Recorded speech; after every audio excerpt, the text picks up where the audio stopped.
बोलिए श्री शनिदेव महाराज की जय। जय हनुमान जी महाराज।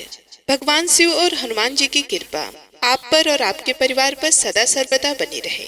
आज के वीडियो में आप श्रवण करेंगे न्याय के देवता शनिदेव तथा हनुमान जी की बड़ी ही दुर्लभ कथा। पुराणों के अनुसार शनिदेव का नाम एक कृष्ण भी है। यह नाम स्वयं श्री कृष्ण भगवान ने शनिदेव को दिया था। आज के दिन जो भी मनुष्य इस व्रत को करता है या कथा का श्रवण करता है तो उन भक्तों पर शनिदेव के साथ साथ हनुमान जी की कृपा भी प्राप्त होती है, क्योंकि शनि दोष से परेशान मनुष्य इस दिन हनुमान जी की कथा को सुनने तथा भजन कीर्तन करने से उनके सभी प्रकार के ग्रह व दोष शनि की 7.5 ढैया समाप्त हो जाती है और साथ ही शनिदेव की कृपा से भक्तों को रोगों से मुक्ति भी मिलती है। धन पुत्र व्यापार में तरक्की होती है, बुरा समय भी समाप्त हो जाता है, ऐसा हमारे पुराणों में वर्णित है। तो चलिए कथा को स्टार्ट करते हैं। हे शनि देव, हे बजरंग बली, जो भी भक्तगण इस कथा को सुन रहे हैं, सुना रहे हैं तथा हुकार भर रहे हैं, उनको सुख शांति समृद्धि देना। हे प्रभु, अपने भक्तों का कल्याण करना। तो प्रिय श्रोताओं, आइए श्रवण करते हैं दुख दरिद्र को दूर करने वाली शनिदेव की कथा का।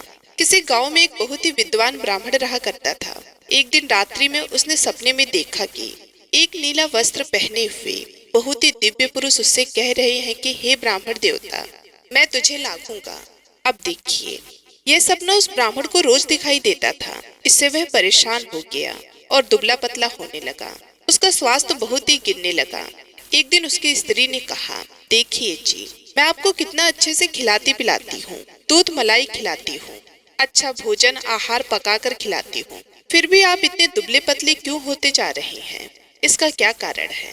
अपनी पत्नी की बात सुनकर उस ब्राह्मण ने अपनी पत्नी से सारा अपना हाल बताया कि मेरे सपने में एक नीले कपड़े पहने हुए बहुत ही दिव्य पुरुष आते हैं। वो मुझसे कहते हैं कि हे ब्राह्मण, मैं तुझे लाखूंगा। अब यही सोचकर मुझे भूख प्यास नहीं लगती, मैं दुबला पतला होता जा रहा हूँ। तब ब्राह्मणी ने कहा कि हे पतिदेव, मुझे लगता है कि आपको शनि भगवान दर्शन देते हैं। आपके ऊपर शनि की दशा शुरू होने वाली है, इसलिए आपको वो सचेत करते हैं। अवश्य ही वो शनि महाराज हैं। अब की बार जब दिखे तो आप उनसे कहिए कि आप मुझे सिर्फ 1.15 पहर ही देखें। प्रिय दर्शकों, उस दिन जब रात्रि होती है तो ब्राह्मण फिर से सोता है और उसके सपने में शनि भगवान दर्शन देते हैं। कहते हैं कि हे ब्राह्मण देवता, आज मैं तुम्हें लाखूंगा। तब ब्राह्मण ने कहा कि हे भगवान, यदि आप लाखना ही चाहते हैं तो लाख जाइए, लेकिन ये बताइए भगवान, आप कितने दिनों के लिए लाखेंगे? तब शनिदेव ने कहा कि हे ब्राह्मण, तुम्हारे ऊपर 7.5 शुरू होने वाली है, मैं तुम पर 7.5 साल के लिए लाखूंगा। तब ब्राह्मण ने कहा कि क्षमा करो भगवान, इतना भारी तो मुझसे झेला नहीं जाएगा, 7.5 का साल बहुत है भगवान। तब शनिदेव बोले, अच्छा 5 वर्ष के लिए लाखूंगा। तब ब्राह्मण ने कहा कि शनि महाराज, यह भी मेरे लिए ज्यादा है। शनि भगवान बोले, तो ठीक है, 2.5 साल का लग जाऊं? ब्राह्मण ने फिर से मना कर दिया। तब शनिदेव कहने लगे, 1.25 पहर का लगूंगा तो ठीक रहेगा। प्रिय भक्तगणों, उसे 1.25 पहर की शनि की दशा लग गई। ब्राह्मण ने नींद से उठते ही अपनी पत्नी से कहा, देखो, मेरा 1.25 पहर की शनि की दशा लगी है, सो मैं जंगल जाकर समय बिताऊंगा। तुम मेरे खाने पीने का सारा सामान बांध दो और मेरे पीछे किसी से लड़ना मत, घर में बैठी रहना, बच्चों को भी कहीं मत जाने देना और इस 1.25 पहर में किसी को गाली भी मत सुनाना। ऐसा कहकर ब्राह्मण अपने घर से जंगल की ओर चल दिया। जंगल में ब्राह्मण एक पीपल के पेड़ के नीचे बैठ गया और हनुमान जी का पाठ करने लगा। 1 पहर बीत गया तो ब्राह्मण ने सोचा कि बाकी का समय तो रास्ते में ही बीत जाएगा। सुबह वहां से चल दिया और रास्ते में चलते हुए उसे एक सब्जी मंडी दिखाई दी। उसने सब्जी मंडी में से एक बड़ा सा कद्दू खरीद लिया। कद्दू खरीद के अपने चादर में लपेट करके वहां से चल देता है। तभी रास्ते में शनि महाराज एक साधु का भेष बदल कर उसके पास आते हैं और कहते हैं, तुम्हारे चादर में क्या है? ब्राह्मण ने कहा, हे साधु महाराज, मेरे इस चादर में तो कद्दू है। साधु ने कहा, अच्छा कद्दू है तो दिखाओ। जब ब्राह्मण ने अपना चादर दिखाया तो वो आश्चर्यचकित रह गया। उसने देखा कि उस चादर में तो उस राज्य के राजा के बेटे का कटा हुआ सर था। ये देखते ही साधु महाराज, जो कि शनिदेव थे, उस ब्राह्मण को लेकर राज दरबार में पहुंच गए और राजा से कहने लगे कि महाराज, यह देखिए, यह दुष्ट दुराचारी आपके पुत्र का हत्या करके उसके सर को काट के अपने चादर में लेकर घूम रहा था। इसे आप दंड दीजिए। प्रिय दर्शकों, राजा ने जब सुना कि उस ब्राह्मण ने उसके पुत्र को मार दिया है, राजकुमार की हत्या कर दी है, तब राजा बहुत ही क्रोधित हुआ। उसने कहा, मुझे मत दिखाओ, मुझसे यह सब कुछ देखा नहीं जाएगा। हे सैनिकों, तुम इसे तुरंत ले जाओ और इसे सूली पर चढ़ा दो। प्रिय दर्शकों, जब नगर में यह समाचार मिला कि राजा के पुत्र का सर कट चुका है, एक ब्राह्मण ने उसकी हत्या कर दी है, तो नगर में हाहाकार मच गया और उस ब्राह्मण को सैनिक सूली पर चढ़ाने के लिए ले गए। जब फांसी पर चढ़ाने ही वाले थे, तब जैसा कि नियम होता है, मरने वाले से उसकी अंतिम इच्छा को पूछा जाता है, तो सैनिकों ने भी ब्राह्मण के अंतिम इच्छा को पूछा। सैनिकों ने कहा कि हे ब्राह्मण, बताओ तुम्हारी अंतिम इच्छा क्या है। प्रिय दर्शकों, ब्राह्मण ने सोचा कि यदि किसी प्रकार कुछ समय तक के लिए फांसी रुक जाए तो शनि की दशा का 1.25 पहर पूरा हो जाएगा। यह सोचकर उसने कहा, भाई, मैं बचपन से नित्य बालाजी की कथा कहता सुनता आया हूँ, आज मरने से पहले अंतिम बार कथा कह लेने दो। अब क्या था, फांसी देने वाले सैनिकों ने उसकी आखिरी इच्छा पूर्ण होने तक फांसी रोक दी। कहानी कहते कहते 1.25 पहर पूरा हो गया, शनि की दशा खत्म हो गई। अब इधर देखिए, राजा का जो पुत्र था राजकुमार, वह जंगल से शिकार खेलकर वापस राजमहल में आ गया। राजमहल में राजकुमार को देखते ही राजा बड़ा ही प्रसन्न हुआ, लेकिन मन ही मन उसे डर भी लगा। यदि उस निर्दोष ब्राह्मण को फांसी चढ़ा दिया गया तो ब्राह्मण हत्या का दोष लग जाएगा। अब क्या था, राजा ने 2 घुड़सवार को जल्दी से फांसी घर की तरफ दौड़ाया और ब्राह्मण को आदर सहित दरबार में आने का हुक्म दिया। ब्राह्मण राज दरबार में उपस्थित हुआ तो राजा ने क्षमा याचना मांगते हुए कहा कि आपके बगल में जो चादर है उसे खोलकर दिखाओ। राजा की आज्ञा अनुसार ब्राह्मण ने चादर खोली तो उसमें कद्दू था। राजा ने ब्राह्मण को बहुत सा धन दिया और पूछा, हे ब्राह्मण देवता, मुझे ये समझ में नहीं आया, इन सब के पीछे क्या रहस्य है, यह सब क्यों हुआ, आखिर यह सब क्या था। तब ब्राह्मण ने कहा कि हे महाराज, मेरे ऊपर 1.25 पहर की शनि की दशा लगी थी, इसलिए ये सब कुछ हुआ। राजा ने कहा कि हे ब्राह्मण देव, शनि की दशा को किस प्रकार टाला जा सकता है। ब्राह्मण ने कहा कि हे राजन, यदि राजा या सेठ को यह दशा लगती है तो काला हाथी या काला घोड़ा दान करना चाहिए। गरीब को शनि की दशा लगती है तो पीपल की पूजा करे और शनि महाराज के मंत्र का जाप करे, साथ ही शनि की कहानी सुने, तिल तेल और काला उड़द आदि का दान दे, काले कुत्ते को तेल चुपड़ी रोटी खिलाए तो शनि की दशा उतर जाएगी। अब देखिए, राजा ने उस ब्राह्मण को कद्दू वापस कर दिया। अब घर आकर ब्राह्मण ने कद्दू अपनी पत्नी को दिया। जब उसकी पत्नी ने सब्जी बनाने के लिए उस कद्दू को काटा तो उसके बीजों की जगह हीरे मोती निकलने लगे। ब्राह्मणी ने पूछा कि पति देव, यह सब क्या है, इसमें से हीरे मोती कैसे निकल रहे हैं, इसे कहाँ से लाए हैं आप। तब ब्राह्मण ने कहा कि हे प्रिय, जब शनि की दशा लगी थी तो ये कद्दू कुंवर का सिर बन गया था, और जब दशा उतरी है तो शनि जी ने कैसे निहाल कर दिया, हमें माला माल कर दिया। हे शनि देवता, जैसे ब्राह्मण को शनि की दशा लगी वैसे किसी को शनि की दशा ना लगे। जैसे ब्राह्मण को धन दौलत मिला वैसे सबको धन दौलत मिले। कथा को कहने वाले, कथा को सुनने वाले, पुकार भरने वाले को एक बार प्रेम से बोलिए, शनिदेव महाराज की जय। ओम नमः शिवाय। अब आइए श्रवण करते हैं भगवान शनिदेव की दूसरी कथा। ये कथा सुनने से भक्तों को मन वांछित फल की प्राप्ति होती है। नर्मदा नदी के किनारे एक गांव में बहुत ही बड़े साहूकार का परिवार निवास करता था। साहूकार की मृत्यु हो चुकी थी। घर में साहूकारनी तथा उसके 2 बेटे, एक बड़ी बहू थी। साहूकारनी का छोटा बेटा मानसिक रोग से ग्रस्त था। उसकी मानसिक स्थिति ठीक नहीं थी। साहूकारनी की बड़ी बहू तारा के विवाह को कई वर्ष बीत गए थे, पर अभी तक उसे संतान नहीं हुई थी। तारा को सदैव यही भय रहता था कि कहीं उसके पति संतान पाने के लिए दूसरा विवाह ना कर ले। यदि उसके पति ने दूसरा विवाह कर लिया तो उसे सौतन का दुख सहना पड़ेगा। प्रिय भक्तजनों, इसी डर से तारा ने एक योजना बनाई। अपने घर में काम करने वाली नौकरानी चंदा से अपने देवर चंदन का विवाह कराने के लिए अपनी साहूकारनी सास तथा अपने पति को मना लिया। चंदा स्वभाव से बड़ी ही दयालु तथा कृष्ण भक्त थी। वे बचपन से ही उसी साहूकारनी के घर काम करती थी। उसका अपना कोई नहीं था। अब चंदा का विवाह मानसिक रोगी वाले चंदन से करा दिया गया। कुछ सालों बाद चंदा ने एक सुंदर पुत्र को जन्म भी दिया, किंतु चंदा की जेठानी तारा ने चंदा का बच्चा छीन लिया और उसे घर से धक्के मारकर बाहर निकाल दिया। और तारा ने अपने पति को भी अपने पक्ष में कर लिया। प्रिय भक्तगणों, बेचारा चंदन तो मानसिक रोगी था, वह कर भी क्या सकता था, और वे साहूकारनी चाहकर भी कुछ नहीं कर सकी। प्रिय भक्तगणों, दरअसल यह तो तारा की चाल थी। उसने तो कभी चंदा को अपनी देवरानी माना ही नहीं था। वह तो सिर्फ चंदा से उसका बच्चा लेना चाहती थी ताकि उसे पाल पोस कर अपना नाम दे सके।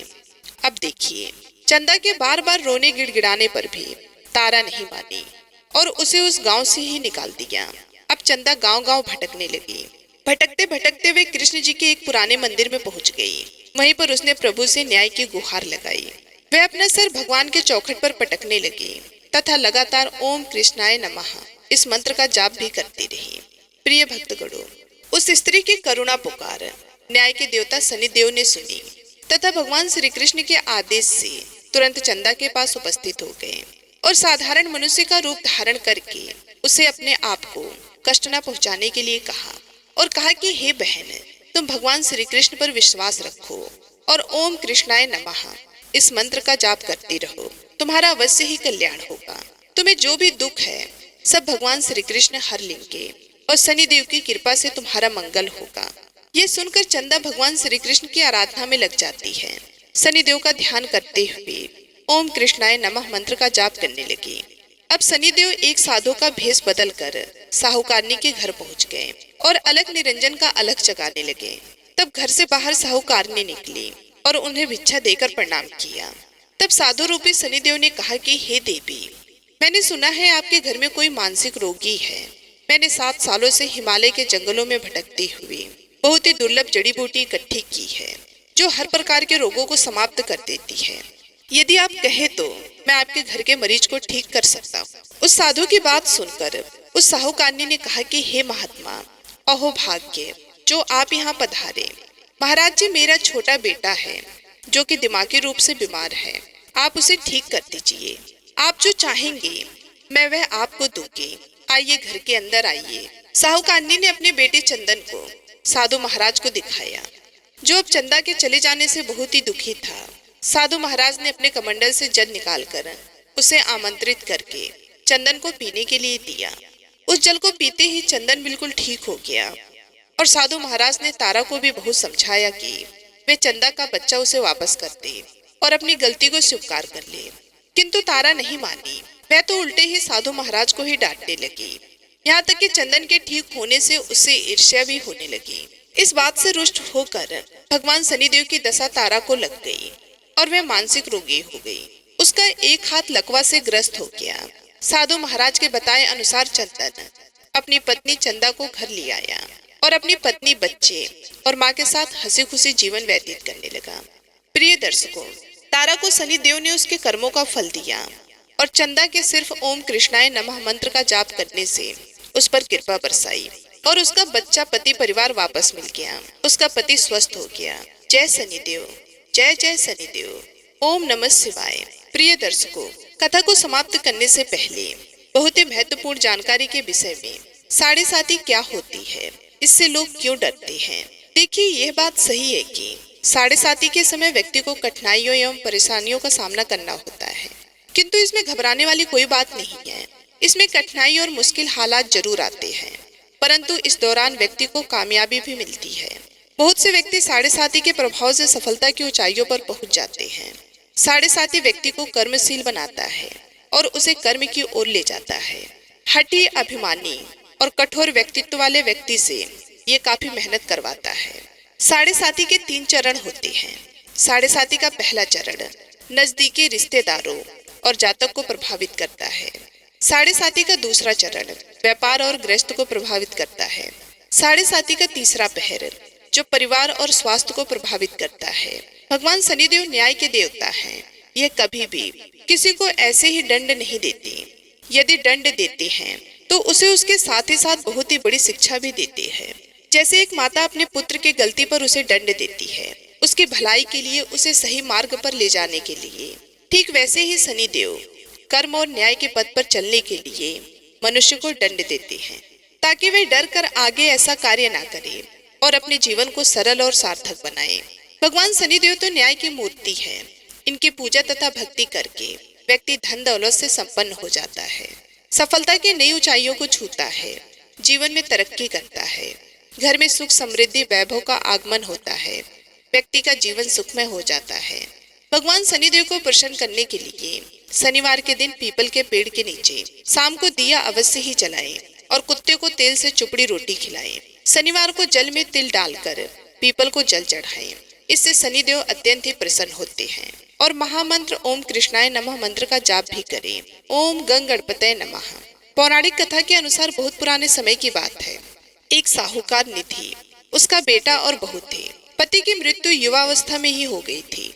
इस तरह उस साहूकारनी का रोज का नियम था, वे हनुमान जी के मंदिर में जाया करती थी और साथ में पूरी हलवा और चूरमा बनाकर ले जाती थी और हनुमान जी से कहती थी, कांदे सोटो लाल लंगोटो, हनुमान जी खाए चूरमे और रोटी। मैंने तुम्हें दिया जवानी में, तुम मुझे देना बुढ़ापे में। अब क्या था, पूजा करने के बाद वे साहूकारनी अपने घर आई तो उसकी बहू बोली, सासू जी तुम चूरमा रोटी लेकर कहाँ जाती हो? रोज वे साहूकारनी बोलती, बहू बालाजी के मंदिर में जाती हो। बहू बोली, मंदिर में तो नहीं जाती आप, हमें तो लगता है कि आप अपने खाने के लिए रोज चूरमा और हलवा पूरी बनाती हैं और चोरी चुपके जा करके कहीं खा लेती हैं। प्रिय दर्शकों, सास अपनी बहू की बातें सुनती है तो भी कुछ नहीं बोलती और उसे मन में बड़ा दुख होता है। उसे ये दुख होता है कि वे भगवान की भक्ति करती है और उसकी बहू उसे चटोरी कह रही है। अब क्या था, दुख के मारे वह जाकर अपने कमरे में सो जाती है। सोते सोते 5 दिन हो गए। हनुमान जी सपने में आए और बोले, हे साहूकारनी तूने तो जवानी में दिया है, मैं तुझे बुढ़ापे में देता हूँ। साहूकारनी बोली, हे हनुमान जी आज तो आप मुझे खाने के लिए दे देंगे, लेकिन रोज कौन देगा? हनुमान जी बोले, हे साहूकारनी मैं तुम्हें रोज दूंगा। अब क्या था, हनुमान जी की महिमा देखिए, उन्होंने साहूकारनी को खाने के लिए चूरमा रोटी हलवा पूरी दिया। साहूकारनी चुपचाप चूरमा रोटी खा लेती। इसी प्रकार 5-6 दिन बीतते हैं और धीरे धीरे बहू के घर में से अचानक अनाज इत्यादि खत्म होने लगते हैं। उसके पास कुछ नहीं रहा, सब चीजों में घाटा पड़ गया।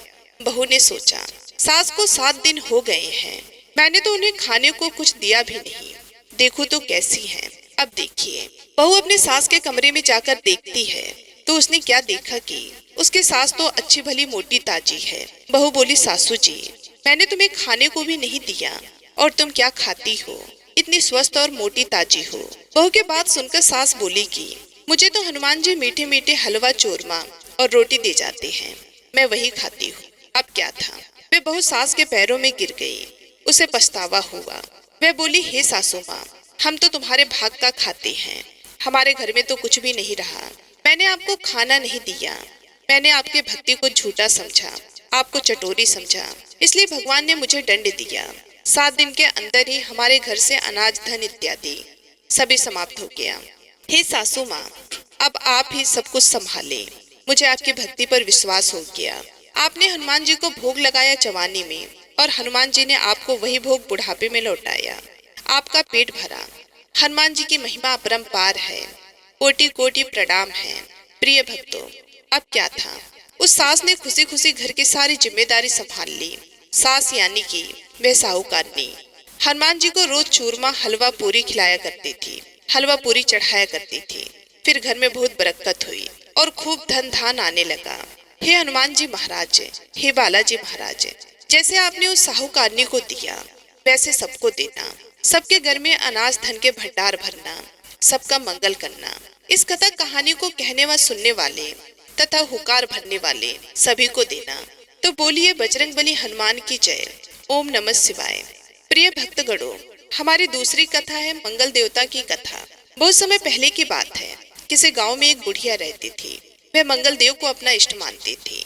मंगलवार के दिन वह ना तो घर लीपती थी और ना ही धरती खोदा करती थी। हर मंगलवार को वह मंगल देव का व्रत रखती थी। उसका एक पुत्र था जो मंगलवार के दिन ही पैदा हुआ था, इसलिए उसे मंगलिया कहकर पुकारा करती थी। बुढ़िया की श्रद्धा देखकर स्वयं मंगल देव उसकी परीक्षा लेने के लिए ठानी और साधु का भेष बनाकर उसके घर मंगलवार के दिन पहुंच गए। अब क्या था, वे बुढ़िया से बोले, हे बुढ़िया माई, मैं भिक्षा मांगकर लाया हूँ, अतः मुझे भूख लगी है, मुझे भोजन बनाना है, तो थोड़ी सी धरती लीप दे तो मैं भोजन बना लूं। बुढ़िया माई ने कहा, महाराज, मैं मंगलवार की व्रती हूँ, मैं आज के दिन धरती नहीं लीपती, मैं जल का छिड़काव कर देती हूँ, आप उस पर भोजन बना लें। उसकी बात सुनकर साधु ने हट पकड़ ली, कहा कि नहीं, मैं तो लिपी हुई धरती पर ही भोजन बनाता हूँ। बुढ़िया ने भी रट पकड़ ली कि आज तो धरती ना लीप सकूंगी, इसके अलावा आप जो भी करने को कहेंगे मैं करूंगी। उसकी बात पर साधु ने वचन लिया कि धरती लीपने के अलावा जो कहूँ वह करना पड़ेगा। अब क्या था, बुढ़िया ने 3 बार वचन दे दिया, वचन है, वचन है, वचन है। अब साधु ने कहा कि अपने बेटे को बुला दे, मैं उसके पीठ पर अंगीठी जलाकर खाना बनाऊंगा। साधु की बात सुनकर बुढ़िया के तो होश उड़ गए, पर वह मंगल देव को साक्षी मानकर वचन दे चुकी थी। उसने मंगल देव का स्मरण कर अपने बेटे को बुलाकर साधु के पास भेज दिया। साधु ने कहा, माँ, अपने बेटे को लिटा और इसके ऊपर अंगीठी सुलगा दे। बुढ़िया ने मंगल देव का स्मरण करते हुए बेटे को औंधे मुंह लिटाकर उसके पीठ पर अंगीठी जला दी और साधु महाराज का खाना बन गया। तब उन्होंने बुढ़िया माई को आवाज दी और कहा कि अपने बेटे को बुला ले, वह भी भोग ले ले। बुढ़िया ने हैरान होकर कहा, महाराज, अभी तो आपने उसके पीठ पर खाना बनाया है, अब वह कहाँ से आएगा? उसके तो प्राण छूट गए होंगे। आप कृपया भोजन ग्रहण करें और यहाँ से जाना हो तो जाए, मुझे और दुखी ना करें। साधु ने हट पकड़ ली कि अपने बेटे को आवाज तो दे। साधु की बात सुनकर बुढ़िया ने जैसे ही कहा, मंगलिया, अरे ओ मंगलिया, उसका बेटा दौड़ता हुआ आ गया। बेटे को देखकर बुढ़िया चकित रह गई। तब साधु महाराज ने कहा कि माँ, तेरा व्रत सफल हो गया, तेरी अपने इष्ट देव में अटल श्रद्धा है, इसलिए आज के बाद वे हर तरह से तेरी रक्षा करेंगे, तुझे कभी भी कोई कष्ट नहीं होगा। ऐसे कहकर मंगल देवता अपने असली स्वरूप में आ गए और बुढ़िया माई को दर्शन देकर उन्हें कृतार्थ किया। अब मंगल देवता के आशीर्वाद से बुढ़िया माई के बेटे का विवाह हो गया। सुंदर, रूपवती, संस्कारी, सभी गुणों से संपन्न बहू लक्ष्मी रूपा बहू उनके घर में आ गई और मंगलिया की भी नौकरी राजा के राज दरबार में लग गई। बुढ़िया माई का घर धन धान्य से भर गया और बुढ़िया माई सोने के पालना में नाती पोती खिलाने लगी और अपने इष्ट देव का भजन कीर्तन करते हुए अंत में बैकुंठ धाम को चली गई। तो एक बार प्रेम से बोलिए, जय हो मंगल देवता। हे मंगल देवता, जैसे आपने बुढ़िया माई का कल्याण किया, वैसे ही अपने उन सभी भक्तों पर करना जो आपकी इस कथा को बड़ी श्रद्धा से सुन रहे हैं। जय बजरंगबली। ओम नमः शिवाय। प्रिय भक्तगणों, हमारी तीसरी कथा है हनुमान जी महाराज की कथा, मंगलवार की कथा। मंगलवार व्रत कथा के अनुसार ऋषि नगर में केशव दत्त नामक एक ब्राह्मण अपनी पत्नी सावित्री के साथ रहा करता था। केशव दत्त के घर में धन संपत्ति की कोई कमी नहीं थी। नगर में सभी केशव दत्त का सम्मान करते थे, लेकिन केशव दत्त संतान नहीं होने से बहुत चिंतित रहता था। दोनों पति पत्नी प्रति मंगलवार को हनुमान जी की पूजा करते थे। विधिवत मंगलवार का व्रत करते हुए वर्ष बीत गए। ब्राह्मण बहुत ही निराश हो गया, लेकिन उसने व्रत करना छोड़ा नहीं। मंगलवार का व्रत करते हुए वर्ष बीत गए। ब्राह्मण बहुत निराश हो गया, लेकिन उसने व्रत करना छोड़ा नहीं। कुछ दिनों बाद केशव दत्त हनुमान जी की पूजा करने के लिए जंगल में चला गया। उसकी पत्नी सावित्री घर में रहकर मंगलवार का व्रत करने लगी। दोनों पति पत्नी पुत्र प्राप्ति के लिए मंगलवार का विधि पूर्वक व्रत करने लगे। सावित्री ने अगले मंगलवार को व्रत किया, लेकिन किसी कारणवश उस दिन सावित्री हनुमान जी को भोग नहीं लगा सकी और उस दिन वह सूर्यास्त के बाद भूखी ही सो गई। काम की अधिकता के कारण उससे यह चूक हो गई थी। अगले मंगलवार को हनुमान जी को भोग लगाए बिना उसने भोजन नहीं करने का प्रण कर लिया। अब क्या था, 6 दिन तक सावित्री भूखी प्यासी रही। 7वें दिन मंगलवार को सावित्री ने हनुमान जी की पूजा की, लेकिन तभी भूख प्यास के कारण सावित्री बेहोश हो गई। हनुमान जी ने उसे स्वप्न में दर्शन देते हुए कहा, उठो पुत्री, मैं तुम्हारी पूजा से बहुत प्रसन्न हूँ, तुम्हें सुंदर और सुयोग पुत्र होने का वर देता हूँ। यह कहकर हनुमान जी अंतर ध्यान हो गए। तत्काल सावित्री ने उठकर हनुमान जी को भोग लगाया, स्वयं भोजन किया। हनुमान जी की अनुकंपा से सावित्री ने एक सुंदर शिशु को जन्म दिया। मंगलवार को जन्म लेने के कारण उस बच्चे का नाम मंगल प्रसाद रखा गया। अब देखिए, कुछ दिनों बाद सावित्री का पति केशव दत्त घर लौट आया। उसने मंगल प्रसाद को देखा तो सावित्री से पूछा, यह सुंदर बच्चा किसका है? सावित्री ने खुश होते हुए कहा कि मुझे हनुमान जी ने दर्शन दिए हैं और पुत्र प्रदान करने की सारी बात सारी कथा अपने पति से कह सुनाई। लेकिन केशव दत्त को उसकी बातों पर विश्वास नहीं हुआ। उसके मन में पता नहीं कैसे यह कुपित विचार आ गया कि सावित्री ने उसके साथ विश्वासघात किया है। अपने पापों को छिपाने के लिए सावित्री झूठ बोल रही है। अब केशव दत्त ने उस बच्चे को मार डालने की योजना बनाई। एक दिन केशव दत्त स्नान करने के लिए कुएं पर गया। मंगल प्रसाद भी उसके साथ था। केशव दत्त ने मौका देखकर मंगल को कुएं में फेंक दिया और घर आकर बहाना बना दिया कि मंगल तो कुएं पर मेरे साथ पहुंचा ही नहीं। केशव दत्त के इतने कहने के ठीक बाद मंगल दौड़ता हुआ घर में आ गया। केशव दत्त मंगल को देखकर बुरी तरह हैरान हो उठा। उसी रात हनुमान जी ने केशव दत्त को स्वप्न में दर्शन देते हुए कहा, हे केशव दत्त, तुम दोनों ने मंगलवार का व्रत किया था। उसी व्रत से प्रसन्न होकर तुम्हारी पत्नी को पुत्र जन्म का वरदान मैंने दिया था। फिर तुम अपनी पत्नी पर शक क्यों करते हो? उसी समय केशव दत्त ने अपनी पत्नी सावित्री को जगाकर उससे क्षमा मांगते हुए स्वप्न में हनुमान जी के दर्शन की सारी कहानी सुनाई। केशव दत्त ने अपने बेटे को हृदय से लगाकर बहुत प्रेम किया। उस दिन के बाद सभी आनंद पूर्वक रहने लगे। मंगलवार का विधिवत व्रत करने से केशव दत्त के सभी कष्ट दूर हो गए। इस तरह से जो स्त्री पुरुष विधिवत मंगलवार का व्रत करके व्रत कथा सुनते हैं, हनुमान जी उनके सभी कष्ट दूर करके घर में धन संपत्ति का भंडार भर देते हैं। शरीर के सभी रिक्त विकार रोग भी नष्ट हो जाते हैं। तो प्रेम से बोलिए, जय बजरंग बली, जय हनुमान जी महाराज। ओम नमः शिवाय। आशा करती हूँ आज की ये कथाएं आप सभी लोगों को बेहद ही पसंद आई होंगी। यदि हमारी कथाएं आप सभी लोगों को अच्छी लगी तो वीडियो को लाइक करके चैनल को सब्सक्राइब जरूर कीजिएगा। साथ ही कमेंट बॉक्स में ओम नमः शिवाय जरूर लिखिएगा। भगवान भोलेनाथ और बालाजी की कृपा आपके ऊपर और आपके परिवार के ऊपर सदा सर्वदा बनी रहे। इसी कामना के साथ मैं आप सभी लोगों से विदा लेती हूँ। मिलती हूँ अगले वीडियो में। तब तक के लिए नमस्कार।